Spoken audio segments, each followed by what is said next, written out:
আপনি যদি এই বন্যাত্রাণে ভূমিকা না নেন, আপনি যদি উদয়নারায়ণপুরে না পৌঁছন, আপনি যদি ঘাটালে না পৌঁছন, আপনি যদি পাঁশকুড়ায় না পৌঁছন, আপনি যদি শুধু ধর্মতলার ডোরিনা ক্রসিংয়ে হাত তুলে চিৎকার করেন, তাহলে আপনি আসলে বৃহত্তর সমাজ, বৃহত্তর মানুষ এবং বাংলার প্রান্তিক মানুষদের সঙ্গে বিশ্বাসঘাতকতা করছেন। যখন আমাদের সংবিধান তৈরি হয়েছিল, বি আর আম্বেদকর একটা জরুরি কথা বলেছিলেন যে আইনের চোখে এখন থেকে সবাই এক, কিন্তু সমাজে যে ভয়াবহ অসাম্য রয়েছে, সেই অসাম্য সবাইকে সমানাধিকার দেবে না। এই বানভাসির সময় আবার আমরা দেখছি যে গ্রামের মানুষের, যারা বন্যার জলে যারা সর্বশান্ত, যাদের বাড়ি ভেসে গেছে, যারা পান্ডিয়েরা বললেন পানীয় জল পাচ্ছেন না, তাদের নিয়ে শহরে কেউ ভাবিত নন। দেখুন, আপনি অনেক জায়গায় লোকে বসে থাকলে তাদেরকে সুইগি বা জোম্যাটোতে অর্ডার করে খাবার পাঠাতে পারেন, কিন্তু উদয়নারায়ণপুর বা খানাকুলে সুইগি বা জোম্যাটো খাবার পৌঁছে দেবে না। তাদের কি করে মিনিমাম চিড়ে জল মুড়ি পাঠানো যায়, সেটা তো একটু ভাবুন। আমরা দেখেছি যে দক্ষিণবঙ্গের বিস্তীর্ণ এলাকা, বিশেষ করে মেদিনীপুর, হুগলি, হাওড়া, এই যে বন্যায় একেবারে ক্ষতিগ্রস্ত হয়েছে, সেখানে কেন্দ্রীয় সরকার বা রাজ্য সরকারের ভূমিকা নিয়ে কি বলবেন? দেখুন, বন্যা তো একটা প্রাকৃতিক বিপর্যয়, সেটাতে সবাইকে একসঙ্গে হাত মিলিয়ে কাজ করতে হবে। পশ্চিমবঙ্গের মুখ্যমন্ত্রী মমতা বন্দ্যোপাধ্যায় অভিযোগ করেছেন যে ডিভিসি অবিবেচকের মতো জল ছাড়ায় পশ্চিমবঙ্গে বন্যা হয়েছে। এই বিষয়টা নিয়েও কেন্দ্র এবং রাজ্যের আলোচনা করা উচিত, কারণ এটা পারস্পরিক দড়ি টানাটানি হতে পারে না। প্রতি বছর পশ্চিমবাংলা জলে ভাসবে আর আমরা শুনবো যে ডিভিসি জল ছেড়েছে বলেই বন্যা হয়েছে। এটা তো ঠিক নয়, এটা একটা পার্মানেন্ট সলিউশন দরকার। মমতা বন্দ্যোপাধ্যায় এর আগে ফারাক্কা ব্যারেজ নিয়েও অভিযোগ করেছিলেন যে কেন্দ্রীয় সরকার ড্রেজিং বা ইত্যাদির জন্য প্রয়োজনীয় অর্থ সাহায্য করছে না। ফলে এবারও ডিভিসি জল ছাড়েছে বলে যে অভিযোগ উঠেছে, এবং মমতা বন্দ্যোপাধ্যায় জোরের সঙ্গে যেটা বলছেন, এবং তিনি প্রধানমন্ত্রী নরেন্দ্র মোদীকে যে চিঠিও দিয়েছেন, সেটা গুরুত্বের সঙ্গে বিবেচনা করা উচিত। আমি আরও একটা কথা খুব দুঃখের সঙ্গে, গভীর অনুতাপের সঙ্গে বলতে চাইব।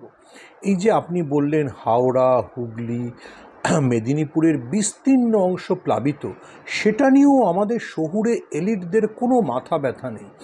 আমরা কলকাতায় কফির কাপে চিনি পাওয়া যাচ্ছে কিনা সে নিয়ে যত সময় ব্যয় করি, উদয়নারায়ণপুরে হাঁটু জল হয়ে গেলেও সেটা নিয়ে ভাবি না। এই যে ধনির সঙ্গে তথাকথিত প্রান্তিক মানুষদের যে দূরত্ব তৈরি হচ্ছে, এটা মেটাতে আমাদের সবার এগিয়ে আসা উচিত। পশ্চিমবাংলায় ভয়াবহ বন্যা হয়েছে, সেই বন্যার সমাধানের জন্য যার যা সাধ্য আছে তা অনুযায়ী সাহায্য করা উচিত, এগিয়ে আসা উচিত।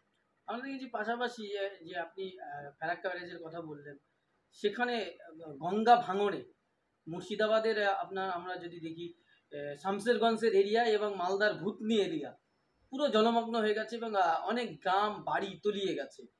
এই যে প্রতি বছরই এভাবে তলিয়ে যাচ্ছে, কিন্তু না কেন্দ্র সরকার না রাজ্য সরকারের কারো ভূমিকা তেমন ভাবে নেই। আমি বললাম যে এটা অত্যন্ত দুর্ভাগ্যজনক বিষয়। আমি শামশেরগঞ্জে নিজে গেছি, আমি ভূতনির চরও দেখতে গিয়েছি। তারা যে অবর্ণনীয় কষ্টের মধ্যে দিয়ে সারা বছর কাটান, এবং তাদের যে সবসময় আশঙ্কা থাকে এই তারা আবার গৃহহীন হবে, মানে এর কথা মানে বলে বোঝানো যাবে না। এবার শামশেরগঞ্জে অধিকাংশ মানুষই মুসলিম, সেই কারণে কি কেন্দ্রের বিজেপি সরকার তাদের দিকে তাকায় না? মমতা বন্দ্যোপাধ্যায় বারবার অভিযোগ করেছেন যে ফারাক্কা ড্রেজিংয়ের জন্য, হুগলি নদীর ড্রেজিংয়ের জন্য কেন্দ্র উদাসীন। দেখুন, এবারও নির্বাচনে, এই লোকসভা নির্বাচনেও শামশেরগঞ্জে মানুষ ভোট দিয়েছেন, কংগ্রেসকে ভোট দিয়েছেন, ঈশা খানকে ভোট দিয়েছেন এই প্রত্যাশায় যে এই যে ভাঙন, সেই সমস্যার কিছুর হলেও সুরাহা হবে। দুঃখের বিষয়, আমি আবার বলছি না যে আমরা মাঝে মাঝে বিভিন্ন কথা শুনতে পাই, কিন্তু বানভাসী মানুষের কষ্টের কোনো মানে সুরাহা হয় না।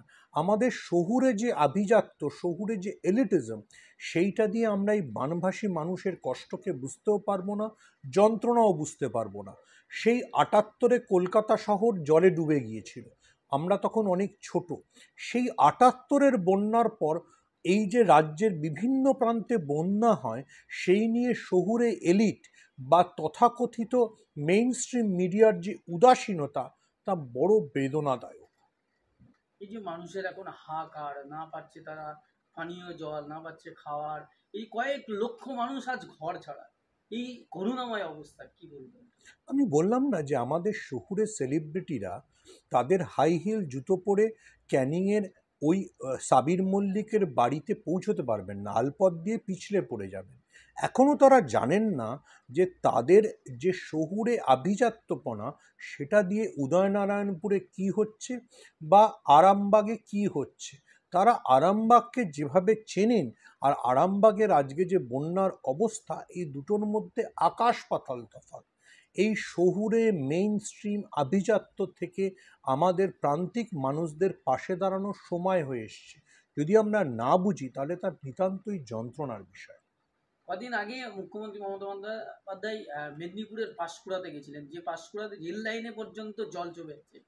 এই যে মুখ্যমন্ত্রী সেখানে গিয়ে নানা অভিযোগ করলেন এবং মানুষকে পাশে থাকার আহ্বান করলেন, এই ডাক্তারবাবুরা আজকে আন্দোলন থেকে উঠে যাচ্ছেন, সেখানকার ডাক্তারবাবুদের ভূমিকা কি থাকা উচিত? দেখুন, আপনি ডাক্তার হন, আপনি ইঞ্জিনিয়ার হন, আপনি অভিনেতা হন, আপনি যা যা গত 1.5 মাসে করেছেন, সেইটার চাইতে বড় সমস্যা বাঙালির বা বাংলার দ্বারপ্রান্তে উপস্থিত। আপনি যদি এই বন্যাত্রাণে ভূমিকা না নেন, আপনি যদি উদয়নারায়ণপুরে না পৌঁছন, আপনি যদি ঘাটালে না পৌঁছন, আপনি যদি পাঁশকুড়ায় না পৌঁছন, আপনি যদি শুধু ধর্মতলার ডোরিনা ক্রসিংয়ে হাত তুলে চিৎকার করেন, তাহলে আপনি আসলে বৃহত্তর সমাজ, বৃহত্তর মানুষ এবং বাংলার প্রান্তিক মানুষদের সঙ্গে বিশ্বাসঘাতকতা করছেন। যখন আমাদের সংবিধান তৈরি হয়েছিল, বি.আর. আম্বেদকর একটা জরুরি কথা বলেছিলেন যে আইনের চোখে এখন থেকে সবাই এক, কিন্তু সমাজে যে ভয়াবহ অসাম্য রয়েছে, সেই অসাম্য সবাইকে সমানাধিকার দেবে না। এই বানভাসির সময় আবার আমরা দেখছি যে গ্রামের মানুষের, যারা বন্যার জলে যারা সর্বশান্ত, যাদের বাড়ি ভেসে গেছে, যারা পার্টিরা বললেন পানীয় জল পাচ্ছেন না, তাদের নিয়ে শহরে কেউ ভাবিত নন। দেখুন, আপনি অনেক জায়গায় লোকে বসে থাকলে তাদেরকে সুইগি বা জোম্যাটোতে অর্ডার করে খাবার পাঠাতে পারেন, কিন্তু উদয়নারায়ণপুর বা খানাকুলে সুইগি বা জোম্যাটো খাবার পৌঁছে দেবে না।